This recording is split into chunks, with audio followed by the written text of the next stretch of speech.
salamat talaga sa lahat ng mga taong nag-attend ngayong araw sa book lunch namin, no?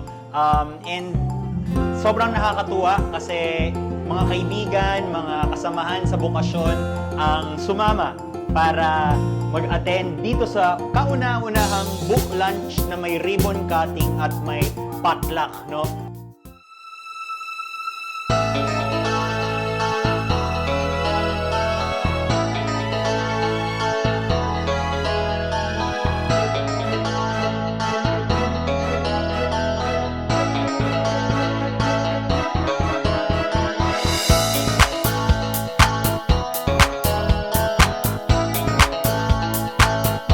Sobrang blessed namin sa event na to. First time sa Linya Linya HQ na magkaroon ng book launch at Advent Recollection in one. Actually, may nagkakaraoke pa ngayon. So, kumakanta rin ng mga church songs at saka ibang Filipino songs.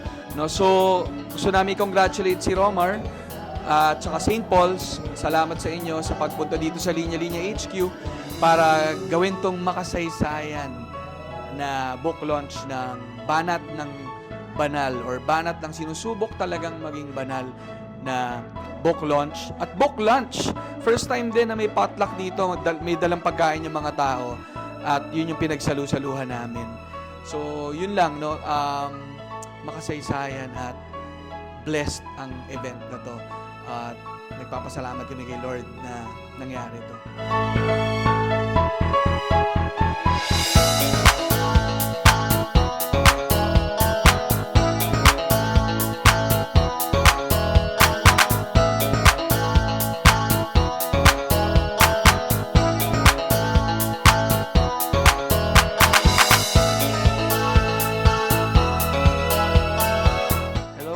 Father Albert Garam, SSP, Head of Marketing for St. Paul's and the publisher of Romar Chuca's second book, Banat ng mga Sumusubok Maging Banal.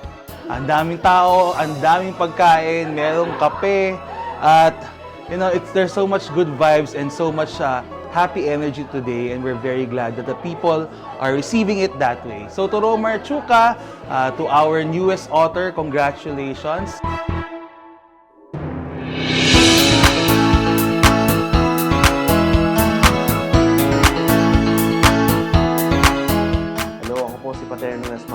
Isang religion reporter. Natutuwa ako dahil nag-launch itong book na ito, bagong book na ito ni Romar Chuca, dahil pinapakita nito yung intersection ng humor and faith. Minsan kasi mahirap makita yung kaugnayan ng dalawa, pero thankfully sa katauhan niya at ngayon makikita rin sa libro niya, may kaugnayan yung dalawa at makikita ang Diyos hindi lang sa simbahan pero pati na rin sa mundo ng pagpapatawa.